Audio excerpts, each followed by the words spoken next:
In first part of symptomatology, we have discussed in detail about basics of symptom, then general classification of symptoms. We have also discussed about different planes at which one gets symptoms. This part deals with symptoms of mind and intellect. Before learning about mind, let's read lines given by a great Greek philosopher Socrates, which he has written 2500 years ago. He says they are ignorant of the whole. For this is the great error of our day in the treatment of the human body, that the physician separates mind from the body. We cannot split mind from the body. This is the reason why the cure of so many diseases is unknown to the physician of Hellas. If we want to cure diseases, we must learn about mind. Before discussing about actual symptomatology of mind and intellect, we will first learn about man and its governance, because in order to know how disease develops and travels, we need to understand the internal government of man.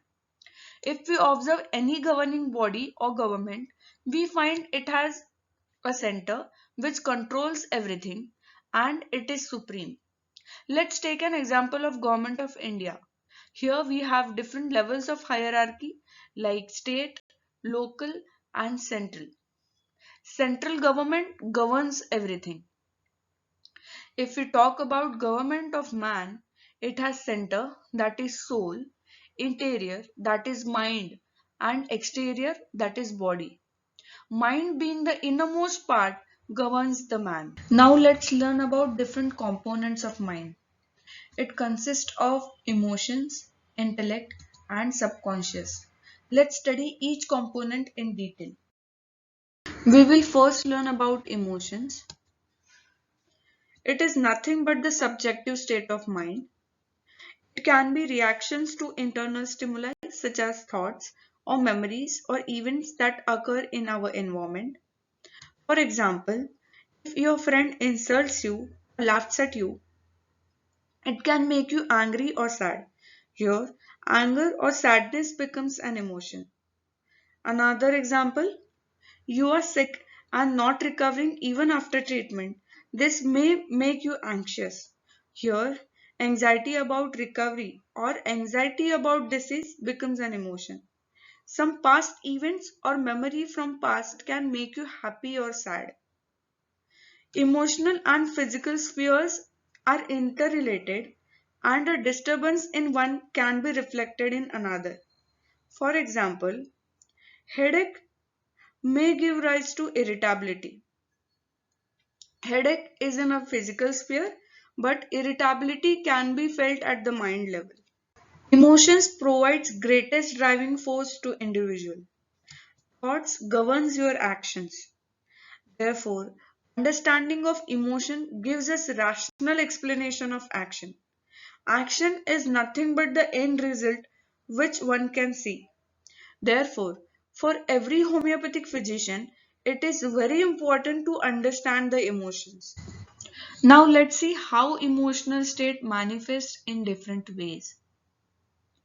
First, we can get direct expressions through appropriate feeling, thoughts, memory changes, etc. Another is indirect expressions. It can present in different forms like opposite feelings. Here, original emotion evokes a strong feeling of guilt and this prevents direct expression. The subject thus take on an opposite attitude in order to escape from these disintegrating influences. Another form is disturbed functioning of body through voluntary nervous system, autonomic nervous system, endocrine system, etc. And it can also present through dreams. For better understanding of how emotional state manifests, I have taken an example of direct expression. 18-year male who is an achiever. He has great oratory skills, presents at national platform and could not win the competition. For the first time in his life, he fails. And in subsequent competitions at different level, he is not able to perform well because he has developed fear of stage and fear of performance. He comes to you with complaint that since first failure in competition, I'm not able to perform on stage. I have developed a fear of stage and performance, which I never had before. Here, patient can convey or express his thoughts or emotions directly. He is aware of what is happening and he can convey that to you. Another form of expression of emotional state is through indirect ways. Here, person fails to express directly because of some or the other reason. We will take the same example. Consider the same young boy with same event.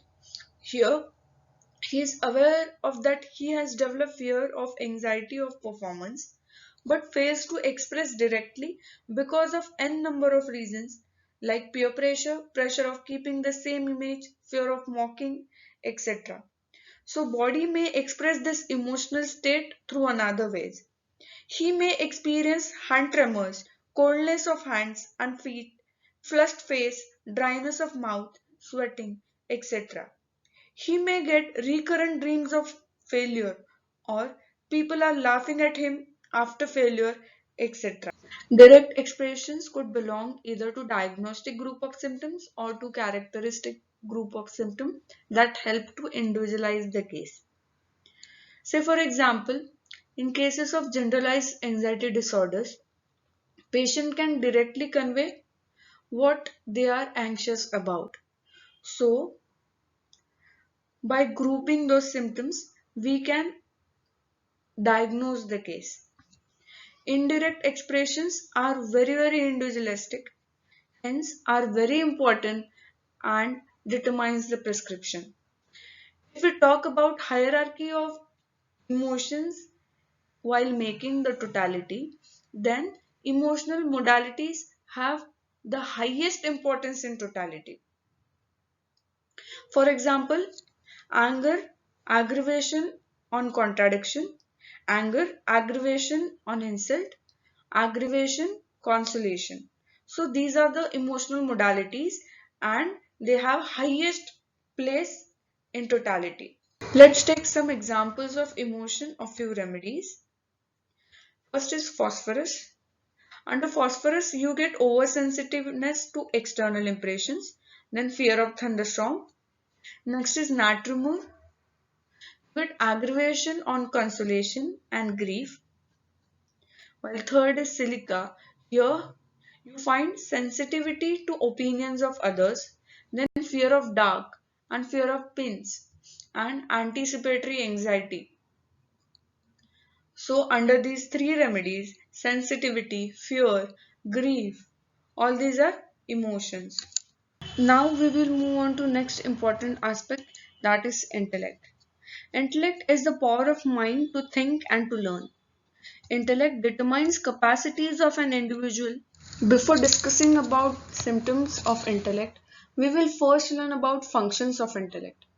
One of the important function of intellect is perception of environment, which includes the function of discrimination and interpretation. Another function is formation of ideas, thoughts, concepts, and systems. Next is storage of past experiences and its recall when required. Then discrimination between right and wrong, and finally to take the right action. We can learn this function through our childhood story of snake and mongoose. I will share story in short. The story is about a farmer's wife who assumed that their pet mongoose had killed her son because she saw blood in its mouth.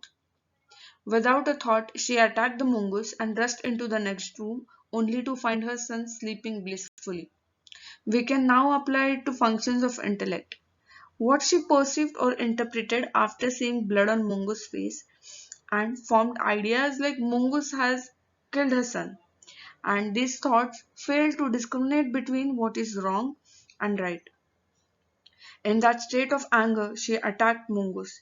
That is, she failed to discriminate or differentiate between right and wrong, and it led to impulsive action.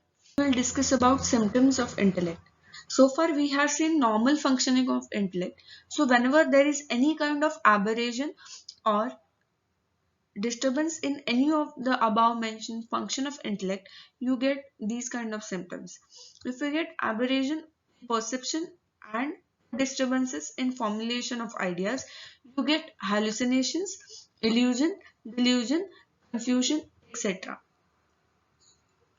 Another, if you get disturbances of memories, it causes loss of memory or forgetfulness. While disturbances in discrimination and volition, you may experience indecision, impulsive behavior, suicide, and homicide. Let's learn each type in detail. So, first is aberrations of perception and disturbances of formulation. So, perception is the ability to notice or understand something, while hallucination means sensory experiences that appear real but are created by your own mind. For example, someone is attacking, or you are hearing some different noises, etc. While illusion means a false idea, belief, or impression. For example, rope is snake or snake is a rope. Third one is delusion. Delusion is fixed false belief that is resistant to reason or confrontation with actual fact.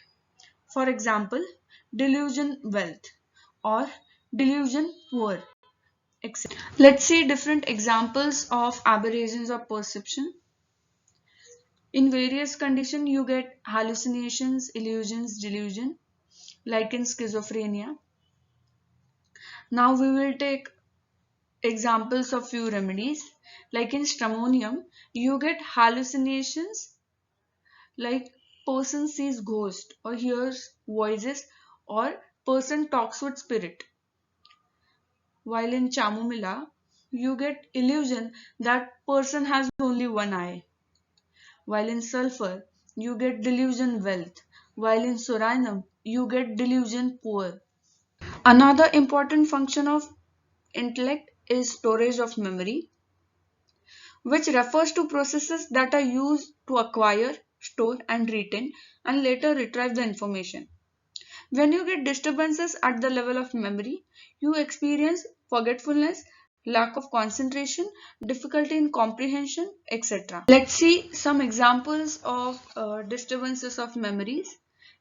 There are different clinical conditions like Alzheimer's disease, senile dementia, and learning difficulties where you experience such kind of symptoms. While there are some remedies like Baraita cup where you get loss of memory, mental weakness, lack of concentration, etc. Another function of intellect is ability to discriminate and take actions. Discrimination means the state of being able to see a difference between two things, while volition means the power to choose something freely or to make own decisions. When you find disturbances at the level of discrimination and volition, you get symptoms like indecision, impulsive actions like suicide and homicide. If we talk about examples, there are certain clinical conditions like paranoid personality disorder and depression where you get such kind of actions or impulsive behavior.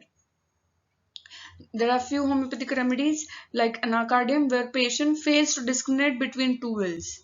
While in aurum met, you find disgust of life and thoughts of suicide. They continuously talks of committing suicide. Now we will discuss about very important part, that is hierarchy of mental symptoms.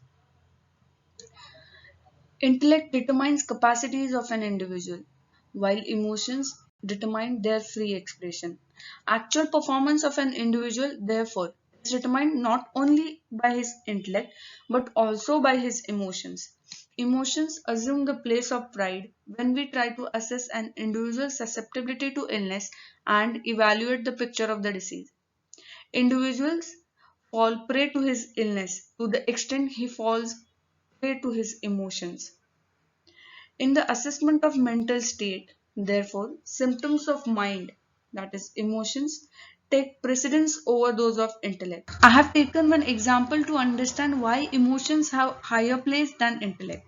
Say, for example, there are four players and they participate in one national match and all of them fail. So out of 4, one player makes or attempts suicide after that match. They have same skill, same strength, same coach, and same learning circumstances. In spite of that, only one student makes suicide. So what exactly went wrong? So it is the emotional reaction to failure which made him to attempt suicide. So from this example, we can clearly understand that emotions guide your actions. That is why emotions have higher place than intellect. Thank you for watching the video. I hope you like the content. Third part of this chapter is on different types of symptoms. So do watch third part of symptomatology.